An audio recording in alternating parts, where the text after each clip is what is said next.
Oh, what a day! What a lovely day!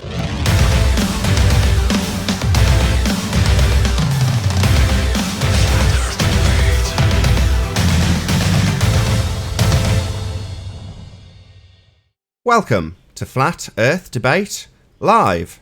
I'm your host Nathan Oakley, and if you are new to this channel, or you've not done so already, then be sure to subscribe and hit the bell notification icon to keep up to date with the Flat Earth Debate.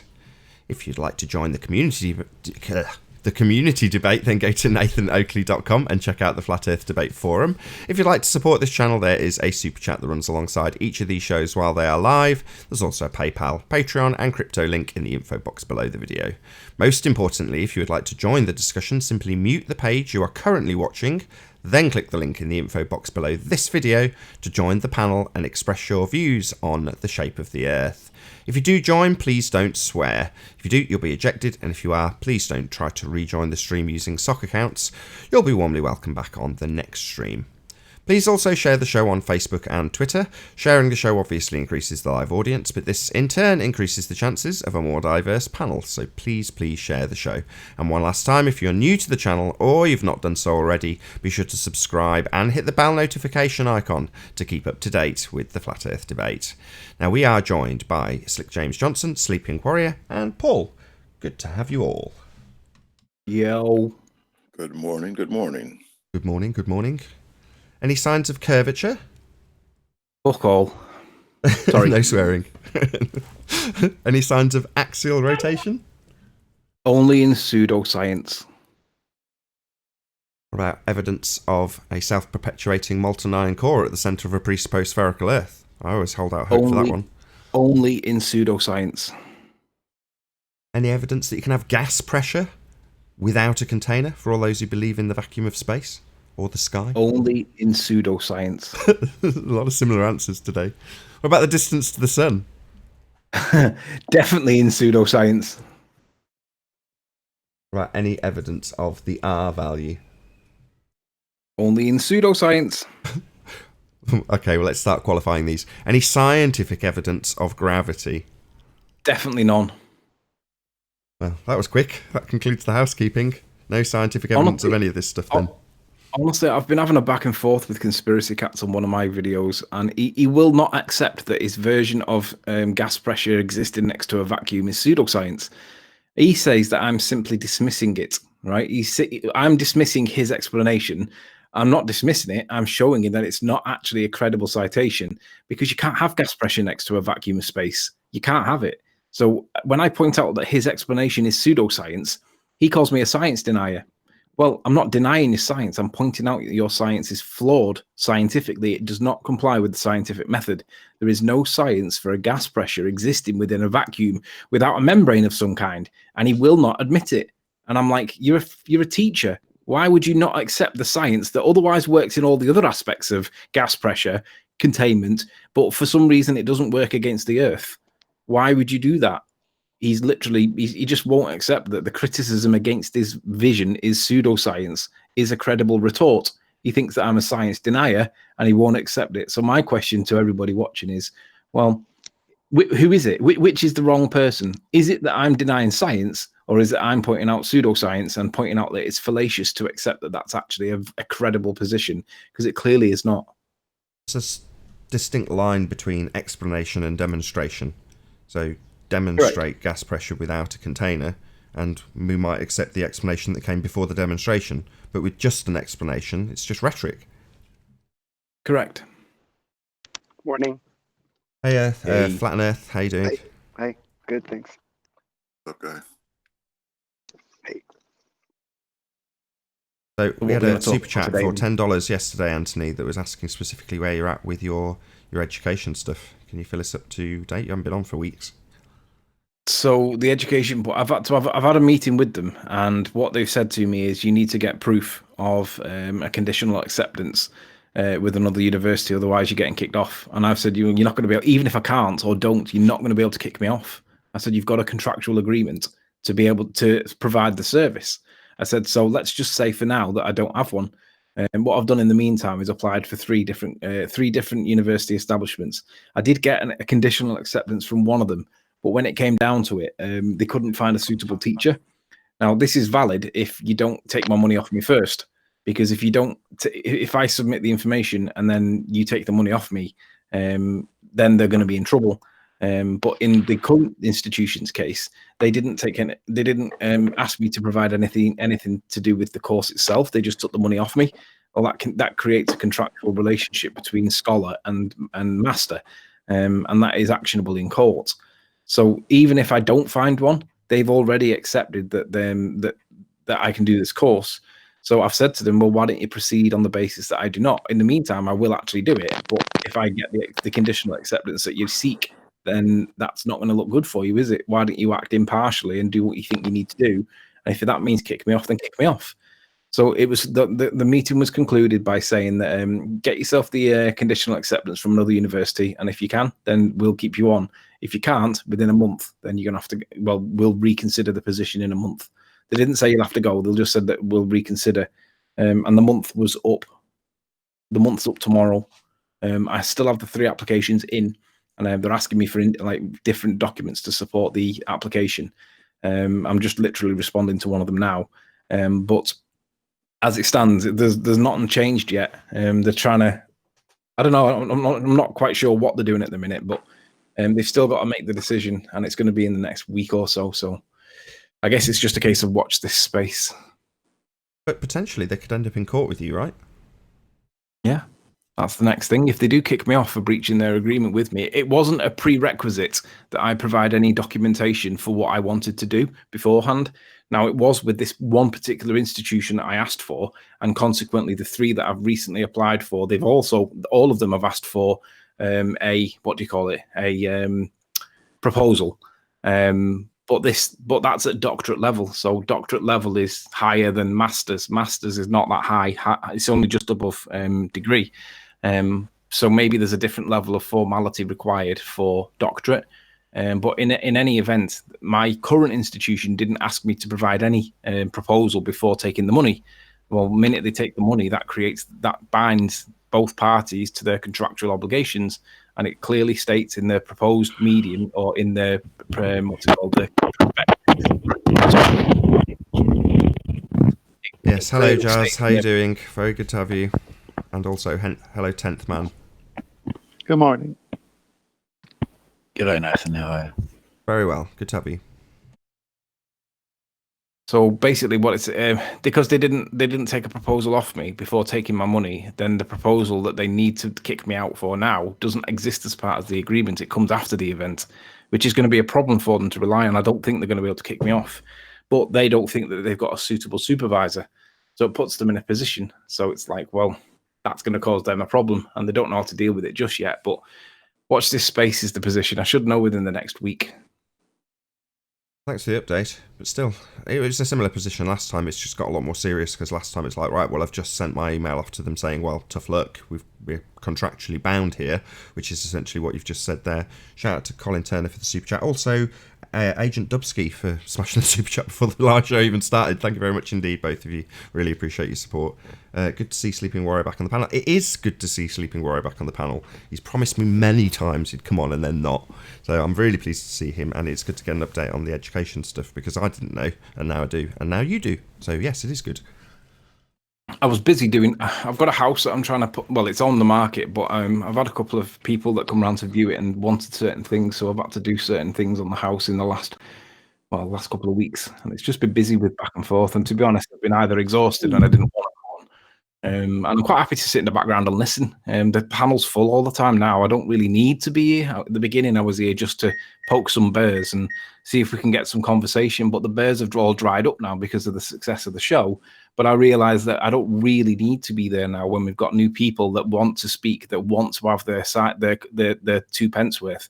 And I'm all for that. I'm all for for new faces and stuff. But I only joined today because I saw the super chat yesterday asking for an update. So I thought, well, I'll go and join today, give the update, and then see where I'm at. But you sorely missed So anyway, Eagle playing an anchor. Shout out to you. I second that, Colin. So you definitely missed Anthony.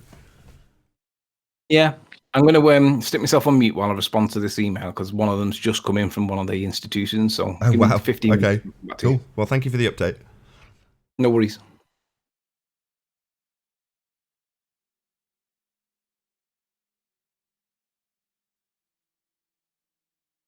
Do we You do? free for a quick chat, Nathan? Yeah. Oh no, sorry, we haven't spoken for a few months now. Not sure why, but you keep bringing up this gas pressure thing.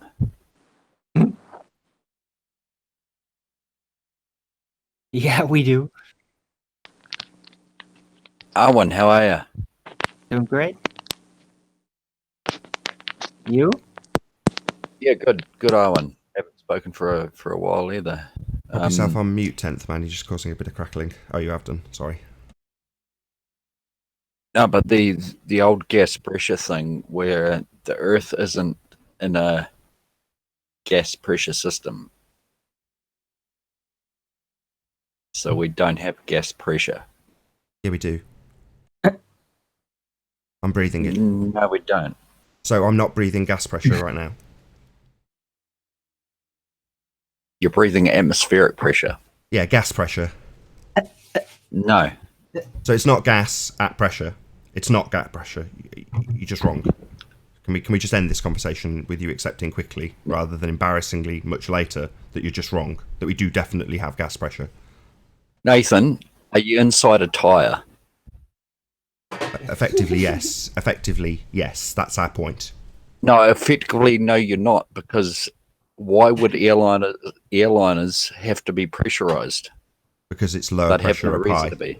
Because it's lower pressure up high. 30,000 feet, they'd have no reason Sorry, to be you're not letting me answer. You're just continuing to talk. So okay, you answer. Yeah, and you you're answer. still doing it Go now. ahead. So because it's Go ahead. lower Go ahead. pressure, lower gas pressure up high. So there's lower gas pressure higher. Just to be clear, there's now two things I've pointed out to you. Number one, we definitely have gas pressure. And number two, it's lower. That's why you have to pressurize a plane, to make it more comfortable for the passengers. Are you going to listen to my answer to that? Or are you going to cut me off?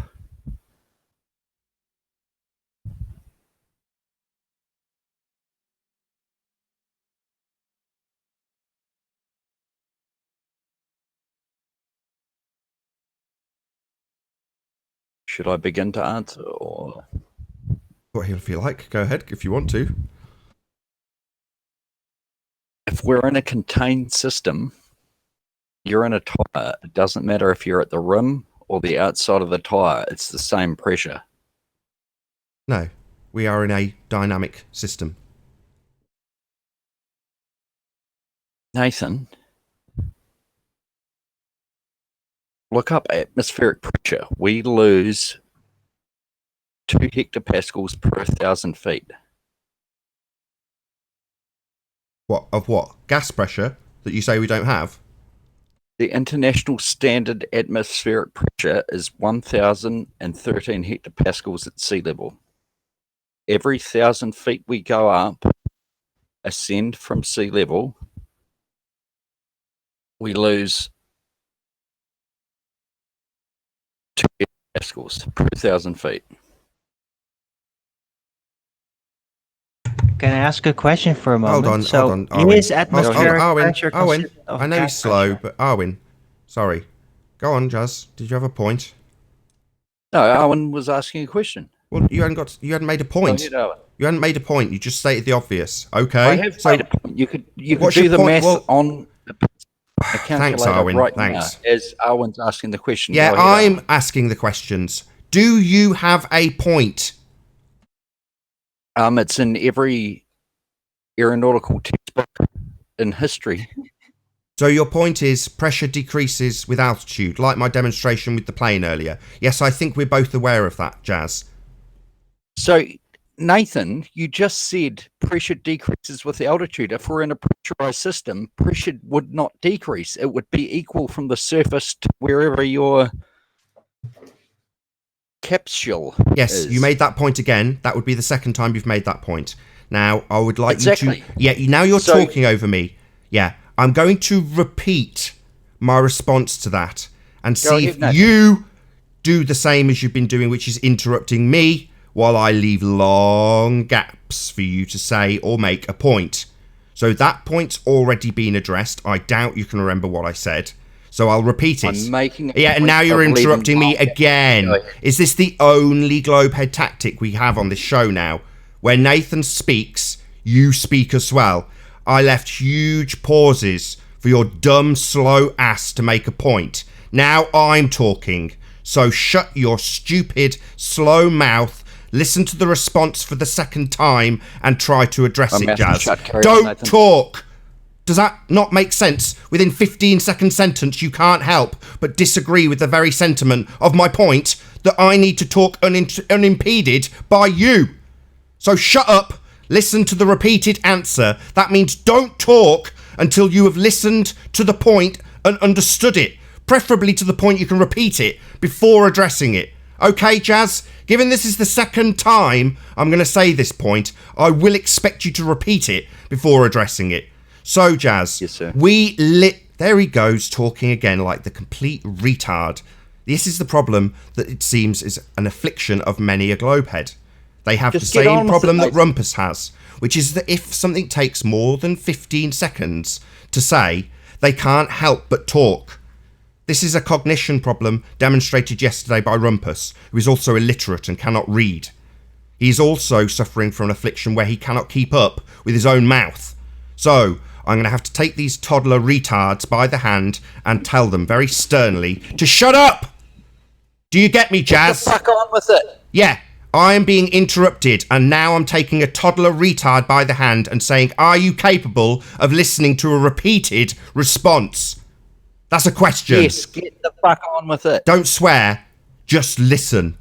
We live... I am listening. There he goes, saying he's listening as I start the statement. What a retard.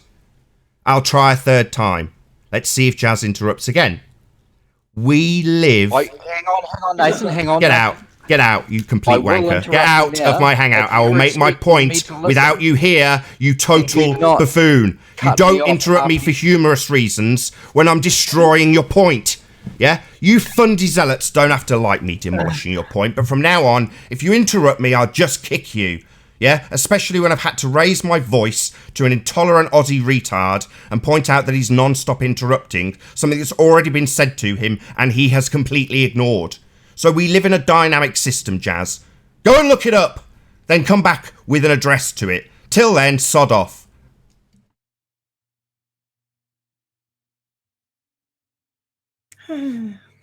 Yeah, that interruption thing is constant. I don't know what's going on with that. Why people do that is unbelievable. I think it's a neurosis that's caused by a side effect of being able to always immediately type and enter your comment everywhere. And because most people are used to chatting rather than talking, it's very hard to get back to actual talking decency, which includes not interrupting, something you don't have a problem with in chat because you can just always type out whatever you want immediately. So I think it comes from that, and a lot of people have trouble with this these days. Arwen, so do you. Everyone. Let's read a chat comment. Rob in chat says, dynamic system doesn't allow second law of thermo violation, Chokley. Yeah, that'd be right. Even in a dynamic system, you can't have a vacuum next to a gas pressure. So yeah, that'd be right, troll. Well done.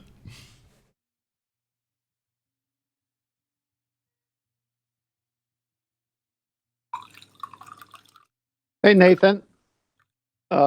Just thinking, while the caller who just left, I was thinking of water and how water at sea level could be frozen if the temperature is cold, but also it could be the liquid form. And the higher you go, it's in the rain cloud, but it's floating. And then we have hail. So water takes on different forms in our atmosphere, meaning gas in a container, based on temperature. Could that be of help for people to understand? Yeah, we covered it on Ballbusters on Saturday gone. So this Saturday coming, we'll do a Ballbusters on the particle wave duality confusion. And last week we covered gas pressure and the second law of thermodynamics. So yeah, we covered Boyle's law and we covered all of the answers with a massive disclaimer, which is to say that this is the second part of the question. So the question in housekeeping is absolutely the first part. How do you have gas pressure without a container must be addressed before you get to pressure gradients, because without the container there can be no pressure. So you can't have a pressure gradient unless you've got pressure first, and without the container there is no pressure. So it's not an address to the question. But to answer you, yeah, absolutely, all of the different cycles, the carbon cycle, the hydrological cycle, the nitrogen cycle, all of these cycles are starting their origins at the ground, where you have the highest pressure. There aren't carbon factories between us and the top of where they claim space is, producing gases. Well, it dissipates, it gets less, and it cycles. So we aren't in a static tyre with nothing happening. We've got plants, we've got the sea, we've got all sorts of different cycles, water being one of the biggest ones, right? Visually obvious. So no, we don't live in a tyre, we live in a dynamic system. But that is in no way, in any way, even if it wasn't answered, an address to how you can have gas pressure in the first instance without a container, the necessary antecedent. It's just a straw man argument. The fact that it's now been answered, and this will be something that will undoubtedly get argued about, that straw man will get burnt eventually for no good reason. Doesn't matter. You still need the necessary antecedent in the first instance to have gas pressure, regardless of how dynamic the system we live in is. Yeah. Good answer. I thought it was funny how he was trying to avoid gas pressure and talk about atmospheric pressure. Like, oh yeah, that's something else. So is atmospheric pressure gas pressure? What we didn't get to that point. So it's the new just tactic silly. on the block to talk constantly through any answer that's awkward. That's the only tactic now.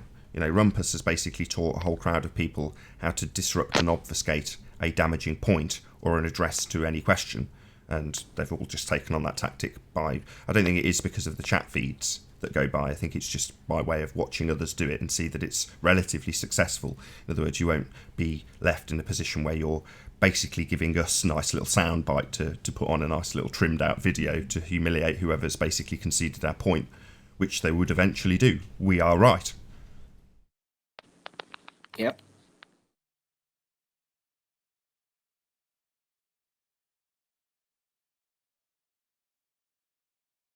Yeah, when I'm on Discord, I get that constantly. It's kind of like the broken record syndrome. Whereas if you make a statement, all of a sudden you have 4 or 5 people that just can't help themselves. And at the end, they blame you for being disruptive. I go through that constantly with them. Yeah, that's what you said yesterday. Basically, you and someone else were having a discourse on Discord, and then a few of the trolls come along, and by the end you're getting timed out, moderated in whatever Discord moderation standards are, because you're causing a disruption. Yeah, that's hilarious. Nathan, I'm just thinking of about what you said, and I believe it. I'm just thinking about a test maybe. If there was a tire that had a leak in it, say the tire had 40 psi of air pressure in it, and you put that tire with that leak in a room that had 80 psi constant, would that tire still leak, or would that 80 psi not allow that tire to leak? Is there a way of using that? So you're saying in a room with higher pressure and the tyre with lower Correct. pressure, well, it's going to squash, it's going to compress that tyre.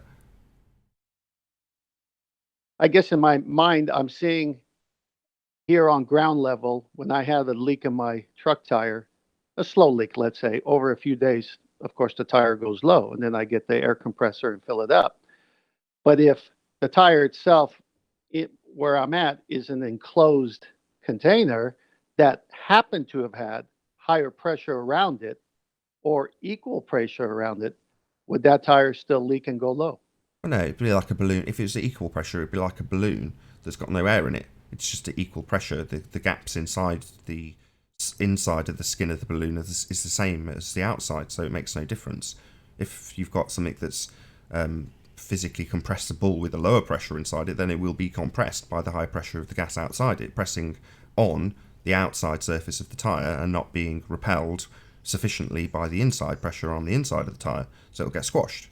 I mean, you're saying there's a hole in it, which you could argue that maybe some of the pressure would eventually leak in through the hole.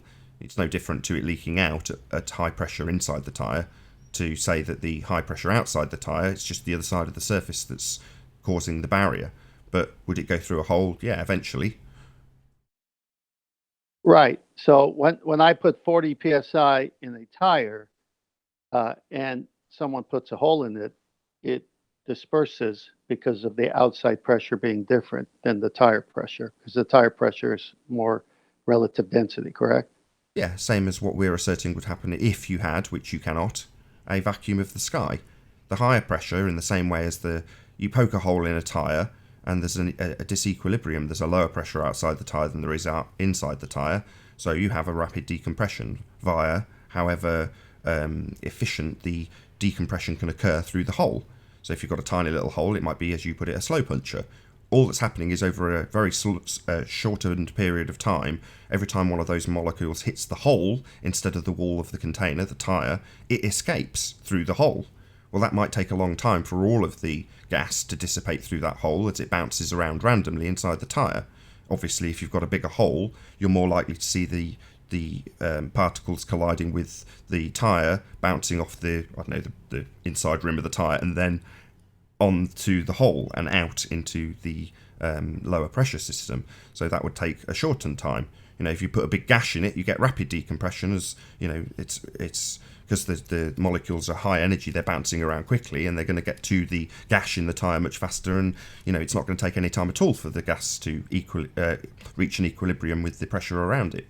So that's dependent on the hole, which is kind of it's easy enough to explain, but ultimately speaking, the valve serves the same purpose. If you've got 40 psi on your tyre and you press the valve, all the higher energy gas wants to do is escape into the lower pressure. So you press a valve on your tyre and it goes pshh, because the gas wants to go into the lower pressure system. And that's precisely what we are asserting would happen in the open system they pretend we have in a vacuum of space. You look up at the sky, and what are you looking at? Well, you're looking at a considerably low pressure system. And there's no valve, there's not even a tyre. It's just complete nonsense. Exactly. That's the beauty of it. You can't have tire pressure without a tire. So you make total sense with that. But see, the thing that they have is a very strong belief. See, they have a belief in this thing called gravity, that it has the ability to keep this air separated from this vacuum of space. And that's all it is. It's just a belief. Once you corner them on that belief, it's game over. Indeed, because in their own modeling, if they do it fairly, it doesn't even work out then. Just steadily pushes against the atmosphere, downward supposedly, while the natural need for gas pressure to expand within the available container is so much stronger. Yeah, they know it, and they just never address it. Well, at one time, I had that belief because that was the pseudoscience being taught to me. But then when you critically think about it, I formed a new belief. You can't have tire pressure without a tire. So beliefs can change. Yeah, look at Spaceballs. The gag of Megamaid does not work because if they didn't put a dome around the sphere Earth in that movie, then all of the gas would already escape to the vacuum. But the gag is that Megamaid's got a vacuum, so she has to open a hatch in the dome around Earth. Well, why have they had to put a dome around it? Well, because the gas would fill the space. Megamaid would get there and there'd be no gas. It'd already be gone to the space. It would fill it instantaneously because there isn't even a tyre in the first place. So none of us would be breathing if their rhetoric about the heliocentric sphere Earth in space was true. It isn't. We all know it. I don't think there's any globeheads on the panel. There's plenty in chat. And for all those who say, well, what's actually keeping the pressure in? I have no idea. Smile while I say this. I don't need to make any claims. I've never been up to the sky. I am not bold enough to claim what the sky is. One of my first questions when I came to this subject, although it's not exactly the same, is why is the sky blue? I don't have any more answers to what the sky is than what its colour is or how it's composed. Yeah, you globeheads can rattle off a nice little explanation for that, can't you, in your heliocentric world, with the sun distant? Yeah? Well, no, unfortunately that world doesn't work. The gas would fill the space. Megamaid would have no gas to suck away. First, you need the security code to the airlock. You know what it is, right? Yeah, exactly. 1, 2, 3, 4, 5. That's what an idiot would have as a security code on his lunchbox. Remember? Yeah, but then doesn't the Schwartz guy who's playing like a squirrel-looking character in that The particular president. scene? The Oh, it's the president of president. That's Planet right. It's the Spaceball. president in that scene that Mel Brooks is playing, and he says, "That's the code to my suitcase." Exactly. You know, another thing I'm finding too is that people are saying that if you don't have an argument then that can be ripped apart, then you're not playing fair. In other words, you can't have an ironclad defense. That's you have to be cheating if that's the case. So they want you to have something that's open to their ridicule and that they can pick apart, and they get very upset if you don't have that. If you think about that logically, if the accused is accused of murder, he doesn't have to provide the proof to who did provide the murder. He has to just provide the proof that why he did not. There's no burden on anybody to prove an alternative claim. It's just to point the holes in point out the holes in the current position. Exactly. You don't have to come up with a just so story. And to address what Slick just said, hi UK Truth, by the way, good to have you. Hello. What? Sorry? He's by the mic. He's not by the mic. Okay, anyway, just to address your point, Slick, which I've now half forgotten. What was your point again? Sorry. No, I was saying they get upset if you're like if I make a statement and you can't pick it apart, well, they get upset about that because they feel that you have to have a statement that they could pick apart or you're not playing fair. Right. So, yes, exactly. So, in the case of this argument, Anthony's saying, I don't have to provide a model to dismiss the claim that I've murdered somebody. I know I'm just mixing the two up just to make it a bit less clear. But yeah, in other words, you don't have to come up with a just so story for who did perform the murder. And you don't have to provide a model. But they get very annoyed when you do that. When you go, I don't know, all of these global projections have been taken from a flat world, projected onto a globe, projected onto a flat map. And that's why there's bloody thousands of them. I don't ascribe to any of those. Well, you must! Because I've got this false equivalence that I need to make with your model. It's not my model. Yeah, it is! All of these other people believe it. I don't care. Don't care. It's not my model. Models are pseudoscience. They don't prove anything. Who cares? You know, it's Exactly. they get that cognitive dissonance because they're not seeking truth. It's just they're shocked, and they want to replace what you're saying, that which we all were there at some point. Okay, if what I believe now is false, then what is the truth? And as you have said many times from the start, again, I've just been a recent follower, but your arguments have been better over the years, and you're able to explain it more. Stuff you guys talk about now, you didn't know in 2015 or whenever you started. So some things are mysteries.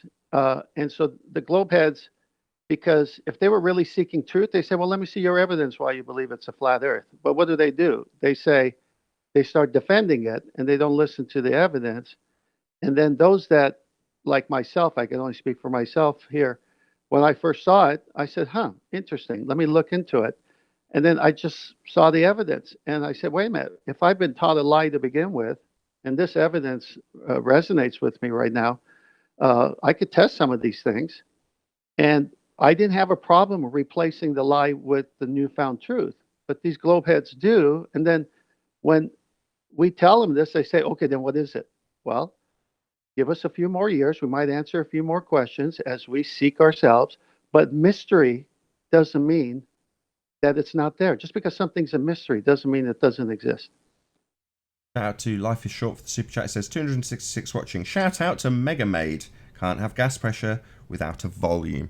Indeed, Boyle's law, as again we covered on Globebusters.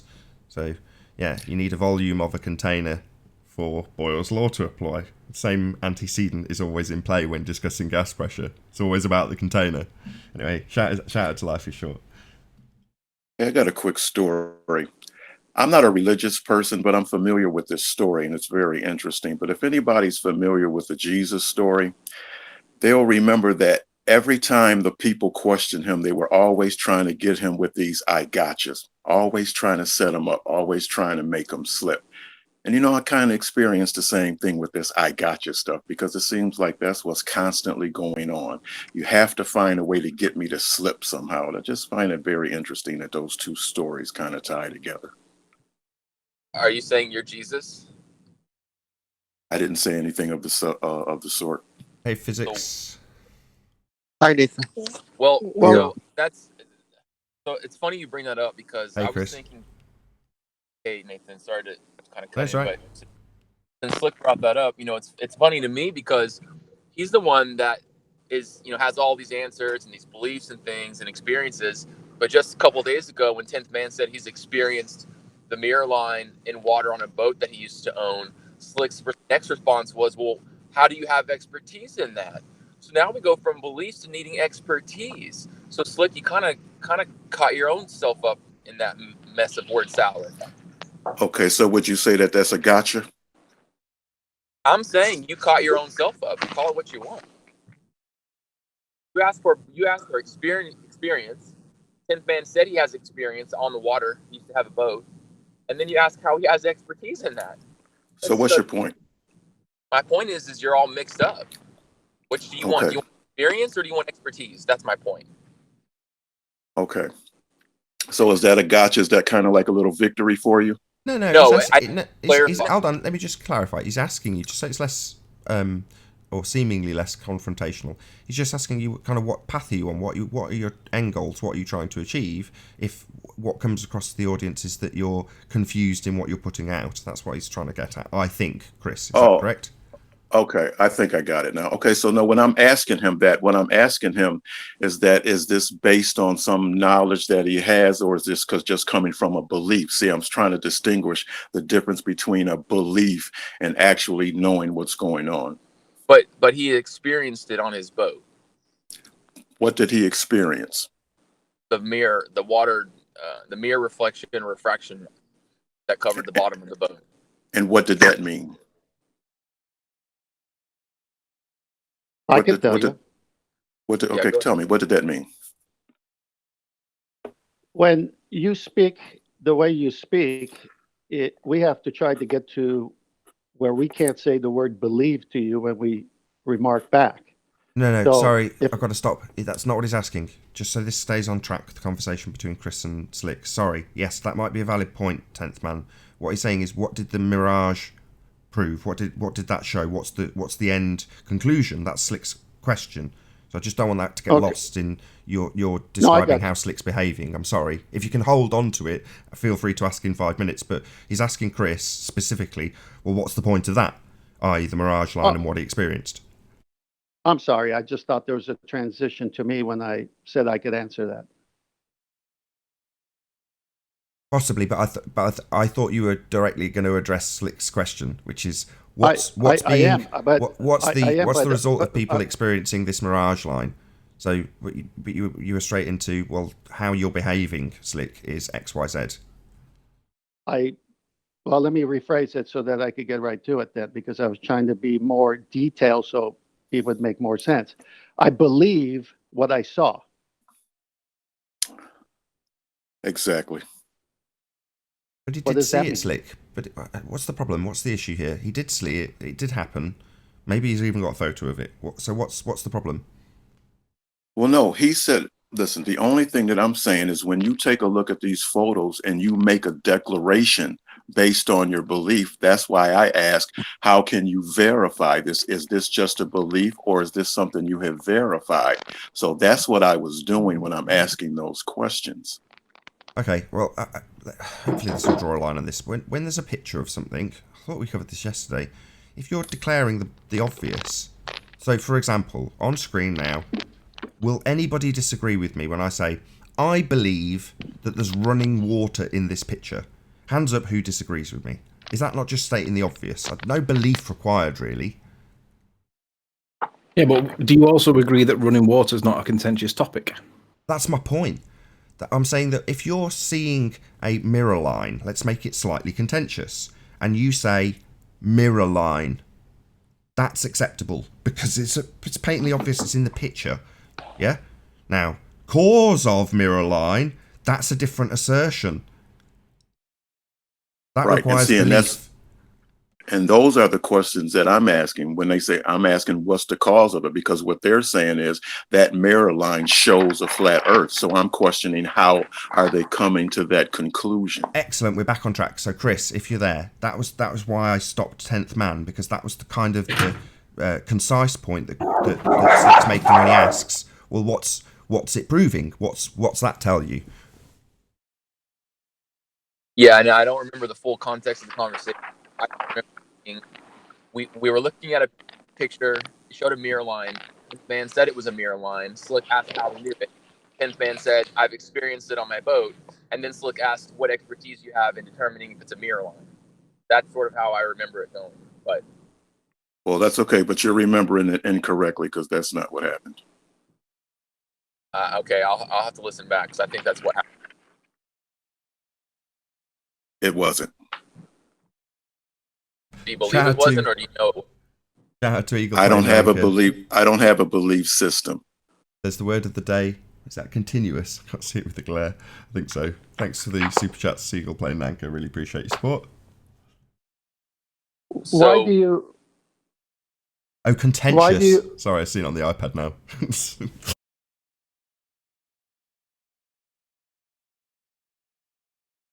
Is open to talk or? Sorry, it's my bad. I'm shouting at the super chatters. YouTube before debate. Sorry. I want to. Excuse me. Sorry about that. And I'll try to make this the last time I even talk about this. When I gave Slick and the audience the example of the ATM and the robbery, to the best of my recollection, Slick said, that doesn't prove anything. And I asked him why. And he said, because you don't know if the guy had a gun pointed to his head. When you really consider that, you have to say, oh, that appeals to motive. Even the guy in court would say, yeah, that's me in the film robbing the ATM, but here's why I did it. Even the guy doesn't deny it proves him breaking into it. But the why he's doing it is the motive. Somehow Slick thought if the picture shows the guy robbing it, you can't say he was robbing it because you don't know why he was robbing it. Even the man would say why he was robbing it is because someone had a gun to his sister's head and he had to go rob it because he loves his sister more than the crime itself. So if the man in the picture admits it's him, how could Slick say you can't have that as proof? He's appealing to motive. Okay, once again, you're probably misunderstanding my point. My point is that a photo does not tell you everything. Even though you think it does, there may be other circumstances that you can't see that might play a role in what you think you see. That's all I'm saying. Okay, what does a photo prove up to your point of acceptance? Listen, were you not clear on just what I just said? Because I just answered your question, but I don't know if you heard me. I heard you. You said it doesn't prove everything. I'm asking to you, how much of everything is everything? Listen, I don't want to take it any farther than that. I've made my point. If you don't understand what I just said, I can't help you any No further. worries. Well, I'll elaborate then, Slick. So the question, it depends on the photo and it depends on the question. So what's being asked is ultimately important. What's in the photo in the first place is also equally as important. So what you're talking about when you look at motive is akin to trying to figure out the why or the cause if you're doing something scientific. So you can't necessarily establish the cause of a man robbing the ATM, but you can see that he is robbing the ATM in the picture. So it depends entirely on what your statement is. You can make a statement of fact that doesn't reveal motive in your example. For example, there is a man 6 foot tall robbing an ATM. That is a statement of fact based on the photos. Yeah, even if it turns out that it's a dummy of a man, you know that. So what I'm saying is, even when you assert something that is seemingly patently absurdly true, that could still be proven incorrect. But all that means, and again, we discussed this all, I think, on Globebusters on Saturday. It means that the fact isn't a fact to begin with. So yes, you can make statements and you can use logical inference from what you actually see. I can imply this water is flowing.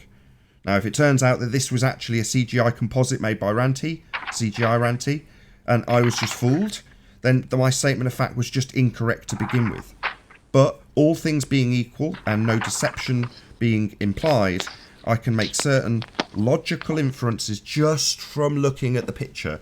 But if I start to come up with the cause of this water flowing, then that's a different story. That might require my beliefs, it might require me applying certain amounts of logic that hasn't been inferred by the picture. Okay? That was perfect, Nathan. Thank you. That's exactly what I said. Well, we're all good. But it just, occasionally, just to be slightly critical of you, Slick, in terms of the way you phrase things, it's because you're over concise. Sometimes you use too few words, and I get your point instantly, which is why I tried to keep Chris on track with what's the point, what's being asserted about the picture is kind of your question. But instead it was just, well, what does that prove? Or I can't remember the exact words, and I'm trying to quote you verbatim, but if I paraphrase what your sentiment was, it was short and concise. And while I got the point, other people question your motives, which is just human nature. But it can seem like you're obsessively solipsistic, if that's the right word. You only require physical experience and nothing else will do. Therefore, the Eiffel Tower doesn't exist until you actually go there, which is obviously absurd. But I'm just being honest from the comments I read, that's the way it comes across. And, I'm sure I said that to you as well on a couple of other shows. But there you go. There's hopefully the reasons behind why this is being discussed. But it's still important that people get the distinction. What can be reasonably asserted about what you see in a picture and what cannot? Well, cause is usually the problem. People assert a cause to what they allege is in a picture. So you've got multiple levels of problems, and you've got to start to boil down, as Slick is doing, down to the brass tacks. What are we actually asserting here? Okay, water, yeah, that's fine. Mountain, yeah, that's fine. God created it all. Hold on a second. Where'd you get that from? Well, look, it's self-evident. There's plants there. Creation, right? Well, that's proof of God. No, now we've got an issue, haven't we? And just to clarify my oversimplification of, say, like if somebody showed me a picture like the tower we were talking about, if I haven't seen that tower, I can't verify it. Now, whatever that sophism thing is, if that's what it is, I can't help that. That's just how it goes. But that's me. I can only verify what I can verify. And that's all there is to it. If I can't do that, then as far as I'm concerned, it's just a belief. That's all I can tell you. And in your world, you discount my belief. I don't discount anything. I just don't have them. You can have all the beliefs you want. I don't. Well, actually, when you say you don't, you have to say, I believe, I don't believe. I don't have to say anything. All I have to do is say what I just said. Now, you can either accept, hold on, you can either accept it or not. That's not my problem if you don't. I understand that. It's like I've been through this conversation. This is pantheism. There's only consciousness. There's no physical world. You break every rule of logic when you do that. We can't have a decent conversation because you basically are saying there's only consciousness and the physical world is an illusion. Listen, I'm not, that's you talking. I didn't even make a statement like that. See, this is what's happening. I make a statement. Hold on. I make a statement, and then you take my statement and then you rearrange it and then force that back on me. That's not working. What I'm trying to tell you is that instead of rearranging my statements, just listen to what I say and take it as that and let it be. Great. I appreciate it. Okay, I don't know the meaning behind this, but shout out to Jim Morrison in the chat. Was the $25 super chat from Eagle Plane and Anchor. So if there's some significance behind that, I don't know what it is, but thank you very much for the super chat. I really do appreciate it. Shout out to Jim Morrison. He gets 2. Yes, let me finish with Slick here, and I really do enjoy your philosophy, Slick. Please don't take this the wrong way. But when Ibon Kim asked me to come on his show and be a guest, I agreed, and we had just over an hour talk. And I saw that he had interviewed you for over 2 hours, I think 2 hours, 7 minutes. You had an interview with Ibon Kim. So I said, okay, let me see what I can find out more about Slick and why he says the things he says. Well, I've watched that thing twice now. If you just go watch yourself, you say it there. So if I quote you, Is that true? Well, what if something changed since then? Yeah, but that's a recording device, and I'm quoting Answer you. I know. I am. Let me finish. I'm trying to say. Did you or did you not say those things in a 2 hour, 7 minutes interview for anyone to go to Ebon Kim's channel to watch? Did you say those things if they were recorded and it was you? Just answer that. Of course I did. If it was me and I recorded it, who else would be saying it?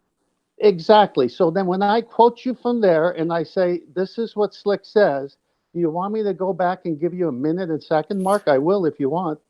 You can do that, but now do you hear what I'm telling you right now? Things change. Maybe something has changed since that time. And now, do you understand that it's possible that things can change? Do you understand that? Okay. I do. Okay.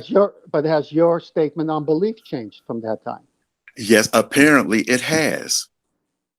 Well, I don't have, listen, hold on. Maybe I had beliefs back then when I made that tape with Ebon. I don't have them now. Things change. This belief thing just happened about a week ago.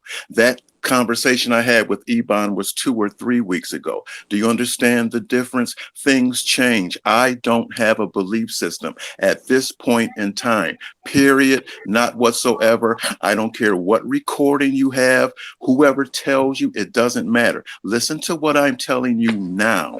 I don't have a belief system, period. Now, that's the last I have to say about it. Well, that may be the last. Could I ask like a question? Hang on. Let me finish. Hold on. Let 10th Man get to the end of his point, and then yes, Paul. Let me finish, and then you guys can take it over, because I don't want to go back and forth with Slick, because it's already recorded, and I am saying, and quote me if I'm wrong, and I'll apologize if I'm wrong. Anyone go to that channel, watch that 2 hour, 7 minutes. I believe, Slick, you didn't have a belief system then. Based on your own words, recorded. I'm done. I don't really understand the point. So if I didn't have one then, I don't have one now. What's the problem?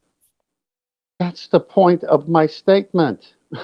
I just don't understand it either. I don't know. I'm lost here. Hold on. Go ahead. Somebody do.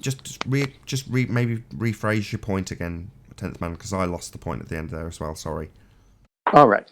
So when this whole thing happened when I said Slick doesn't believe in the physical world, it's an illusion, and consciousness, there's only one consciousness. There's not two consciousness. We're all the same consciousness. You can't really murder anyone because you'd be murdering yourself. These are all the things he says on that tape. And I'm saying, okay, this is pantheism. This is a branch of Hinduism. This is saying that the consciousness or conscious is God, and we're all a part of it. So we're all actually divine beings. This is what I'm getting from it. And if anyone wants to go and listen to it and say I'm wrong, I will admit I'm wrong. But I've listened to it twice. And if my ears are working, that's what he's saying. And he's saying that was then, this is now, but he's saying the same thing. Bear with me. I just need to say hello to the new guest. Is it, sorry, I didn't catch your full name. Skitsky. How you doing, man? You all right, Nathan? Very well. How you doing? Good. I just wanted to come in just to make a comment on Slit James. Hey, Tommy. What's going on? Yeah, all right, lads. Oh, it's good, man. If you think about it, Slick will say that he has not a belief system, but just by saying it doesn't mean that it makes sense, because when he drives his car, he has expectations of how the traffic will go. He has expectations of the acceleration, the brake. You know, his experience isn't going to be enough to drive a car, because he has to have expectations of how that car has to work to operate that vehicle. So he may say to you, I do not have a belief system, but you cannot drive a car without having experience. So from your previous experience gives you expectations, which are beliefs. So regardless that he says he doesn't have a belief system, doesn't exonerate him from actually having a belief. Okay, I can address that. I don't have beliefs. When I drive a car, it's based on past experience. So let's say I drove my car yesterday. I have a past experience of driving the car. If I drive that car today and I get that same experience, I'm not surprised. I'm not expecting anything. Now, do you understand that? The reason you're not surprised... Do you understand what I just said? You are not surprised is because you have an expectation. I do not have an expectation. You can say that. Or you can sing that song for the cows come home, but that does not change the facts. And you can sing You your cannot song. drive a car without Listen, experience. You, Your you can. experience gives you expectations. Your Hello, Brenda. expectations are beliefs. Listen, you don't speak for me. I keep telling you, I speak for me. You can't tell.